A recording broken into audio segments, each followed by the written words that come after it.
So I get this question a lot, Michael. What are your favorite books out there? Okay, so here they are. Here are favorite books.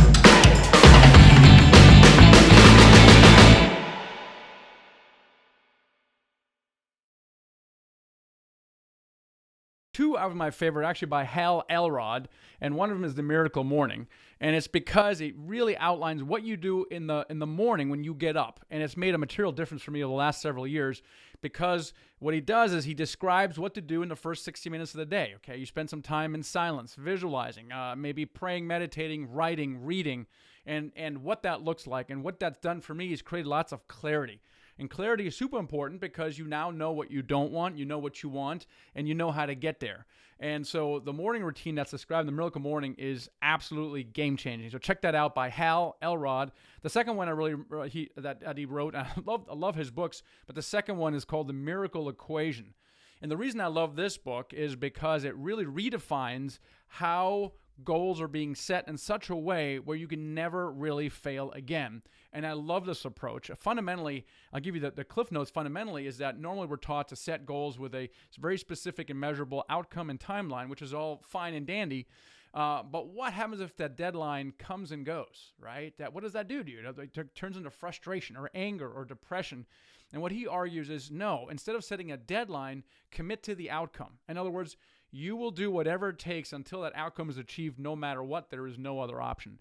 And like so many of Hal's books, it's so super actionable that I can convert in my own life. And so therefore, it's a great second add-on to The Miracle Equation, which you'd read first, and then The Miracle Morning first, and then Miracle Equation second.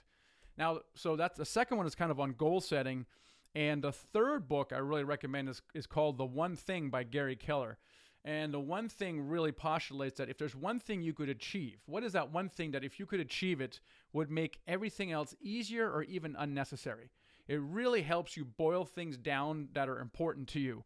The other thing he helps in this book is how do you achieve that one thing, okay? He talks about how to schedule it and time block it so that you can actually make progress towards the things that are really important to you. So I highly recommend that book.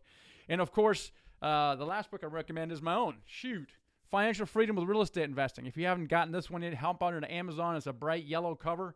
Financial Freedom with Real Estate Investing really talks about how you can become financially free with real estate. It may not be in the way that you think with the single-family houses, right? Because most people may start with single-family houses, but they end up quietly quitting their jobs with what? Guys, gals, apartments, exactly. So I'm going to talk about how you can get started with apartment buildings even if you have no experience or you have none of your own cash. And I'm going to describe the closing process, and this is going to give you really good insight into multifamily investing. So check this out, Financial Freedom for Real Estate with real estate investing. So hopefully you find that useful. Check out those books. Guys, catch you next time. Hey, and before you leave, make sure you subscribe to my channel below. We put out videos every single week, and you don't want to miss it.